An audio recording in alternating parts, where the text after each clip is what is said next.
নমস্কার, আপনারা দেখছেন রাখি ক্রিয়েশন, সাথে রয়েছি আমি রাখি। রাখি ক্রিয়েশনের আরও একটি নতুন ভিডিওতে আপনাদের স্বাগত। বানাবো আমের শরবত।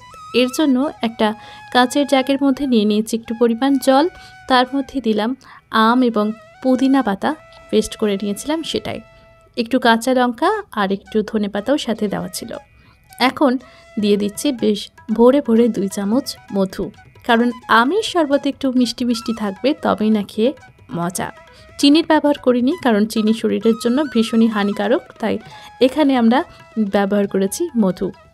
এরপর দিয়ে দিচ্ছি একটু পিঙ্ক সল্ট, যেটা টেস্টটাকে তো বাড়াবেই, সাথে বেশ রিফ্রেশিং লাগবে। দিয়ে দিলাম জিরে এবং গোলমরিচের গুঁড়ো। এবার সমস্ত উপকরণ একবার ভালোভাবে মিশিয়ে দিচ্ছি। সুন্দর করে মেশানো হয়ে গেছে, কারণ মধুটা দেওয়ার ফলে মধুটা কিন্তু নিচে ধরে যায়, তাই আমরা একটু নাড়াচাড়া করে সমস্ত কিছু একটু মিশিয়ে দিচ্ছি, তাহলেই সুন্দর করে মিশে যাবে আর খেতে ভীষণই দুর্দান্ত হয়। এই গরমের দিনে দুপুরবেলায় এমন এক গ্লাস শরবত যদি পাওয়া যায়, তাহলে তার কোনো কথাই নেই, যেন অমৃত।